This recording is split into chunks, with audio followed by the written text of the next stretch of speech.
গতকাল শেরপুরের ঘটনা হয়তো অনেকেই দেখেছেন।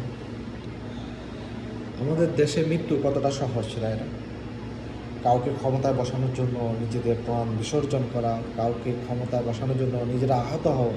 অথচ দেখেন আপনাদের নেতা যে যে যার জন্যই এত কিছু, তারা কিন্তু ঠিকই তাদের জায়গায় হতো। হয়তো আপনি তাদের কাছে একটা সংখ্যা মাত্র, কিন্তু আপনার ফ্যামিলির কথা একবার চিন্তা করেছেন? আপনার নিজের কথা চিন্তা করেছেন? মৃত্যুর পরে আপনাকেই জবাবদিহিতা করতে হবে।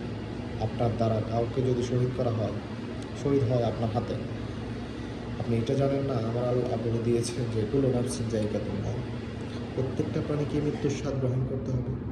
আপনাকেও মৃত্যুর স্বাদ গ্রহণ করতে হবে। আপনি অন্যজনকে হত্যা করতেছেন, আর ঠিক আপনাকেও মৃত্যুর স্বাদ গ্রহণ করতে হবে। মৃত্যুর যন্ত্রণা কতটা আপনি জানেন? আপনারা ক্ষমতা শুধুমাত্র ক্ষণিকের এই দুনিয়ায় ক্ষমতার জন্য অন্যজনকে হত্যা করতেছে, অন্যজনকে আঘাত করতেছে। এর কি বিচার হবে না? আপনারা কি পরকালকে বিশ্বাস করেন না?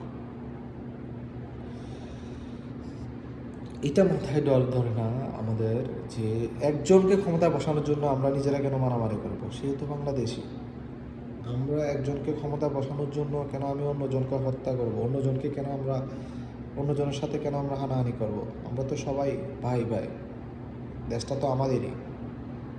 আমরা কেন এগুলো বুঝি না? কবে বুঝবো আমরা? সারা পৃথিবী তো আমাদের দেখে হাসাহাসি করে। আমাদের সারা পৃথিবীতে আমাদের দাম নাই। সবাই বলে যে বাংলাদেশ কাদ্দাফ। ইউরোপ বাংলাদেশটাকে আপনি ভালো করে দেন, না হয় ধ্বংস করে দেন।